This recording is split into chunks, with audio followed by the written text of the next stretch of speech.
باللہ من الشیطان الرجیم بسم اللہ الرحمن الرحیم 19 شوال بروز سوموار کے اعمال بیان کیے جا رہے ہیں کہ جس میں 10 رکعت نماز ہے جو آپ نے دو کر کے پڑھنی ہے۔ سورہ الحمد کے بعد 10 مرتبہ سورہ توحید کی تلاوت،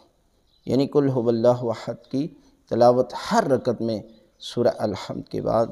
اور دوسری رکعت میں بھی سورہ الحمد کے بعد 10 مرتبہ سورہ توحید، اور اس کے بعد جو ہے وہ دعائے قنوت کا ذکر کرنا ہے، اور دعائے قنوت کے بعد آپ نے جو ہے وہ رکوع کرنا ہے اور باقی ذکر اذکار، اسی طرح باقی نمازیں بھی دو کر کے پڑھنی ہیں۔ اور یہ دن جو ہے شوال کا 19ویں شوال کا دن، یہ حضرت امام حسن اور حضرت امام حسین علیہ السلام سے منسوب ہے، لہذا ان پاک ہستیوں کا واسطہ دے کر دعا مانگیں گے تو پروردگار قیامت کے دن اس شخص کے لیے ایک نور مقرر کرے گا جو اس کے کھڑے ہونے کی جگہ کو روشن کر دے گا، اور سبھی اہل معاشر اس پر رش کریں گے،